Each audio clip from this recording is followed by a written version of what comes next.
Il faut garder en soi la possibilité de désobéir. Je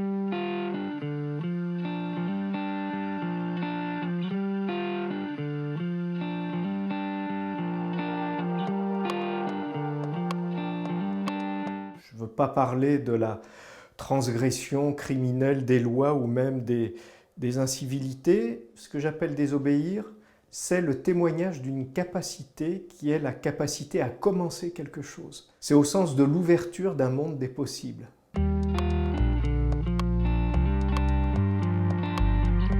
Au XXe siècle, pour la première fois, on s'est aperçu qu'on peut devenir un monstre et être un monstre par son obéissance. Pourquoi? Parce qu'on est prêt à exécuter des ordres qui sont tout à fait ignobles, qui sont tout à fait inhumains, sans se poser aucune question.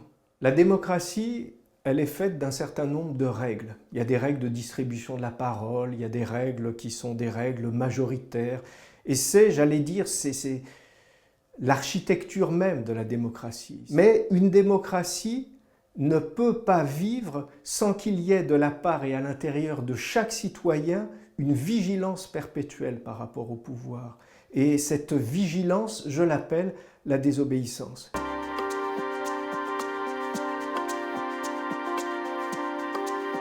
Ce qui est assez curieux et paradoxal, c'est qu'on ne nous a jamais autant demandé d'être nous-mêmes, de partir à la conquête de nous-mêmes, et on n'a jamais été aussi conformiste. Des enjeux nouveaux sont apparus, je pense par exemple au problème de l'environnement, de la dégradation de l'écosphère, je pense aussi à la multiplication des inégalités sociales et à leur approfondissement. Se sont multipliées aussi de nouvelles formes et de nouvelles stratégies de désobéissance. Ce qui a changé le plus profondément, me semble-t-il, dans cette désobéissance, c'est qu'elle n'a plus comme horizon le progrès, la certitude que les générations qui viendront après les nôtres, eh bien finalement seront plus heureuses.